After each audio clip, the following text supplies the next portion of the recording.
你告诉我要解决什么问题啊？老师，我女儿咳嗽。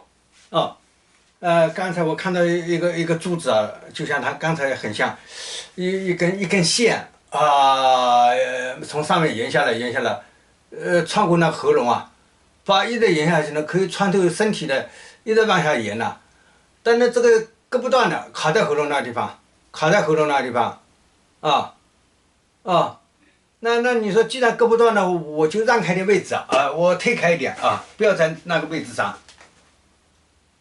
既然割不断的话，我就让开点位置，啊，不要站那个位置。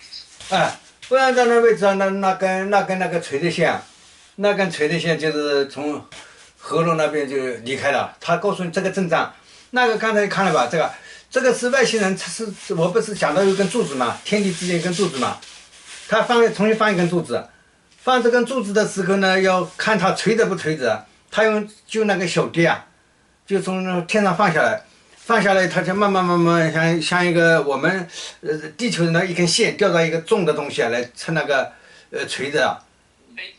啊，对，那个重锥啊叫重锤，还不叫重锥啊，重锤啊，它就，它这个东西呢就慢慢往下，它这垂着一根线，然后呢，那这根线呢，它会像一个水滴一样的，它就往下跑的时候呢，上面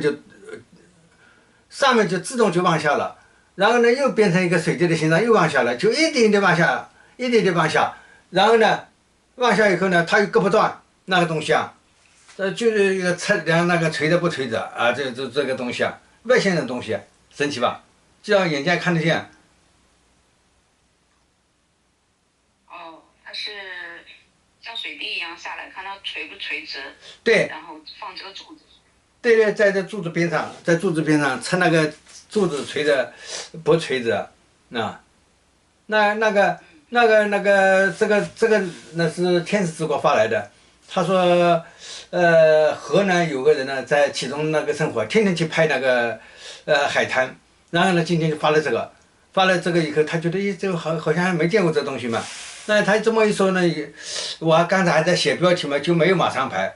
没有马上拍的，后来我就喉咙卡住了，感觉啊，喉咙像东西卡住了，我就咳都不了。然后呢，这个我还没做起来呢，下边的牙齿好像被咬了一个什么东西，又咬不断，把牙齿咬得很酸。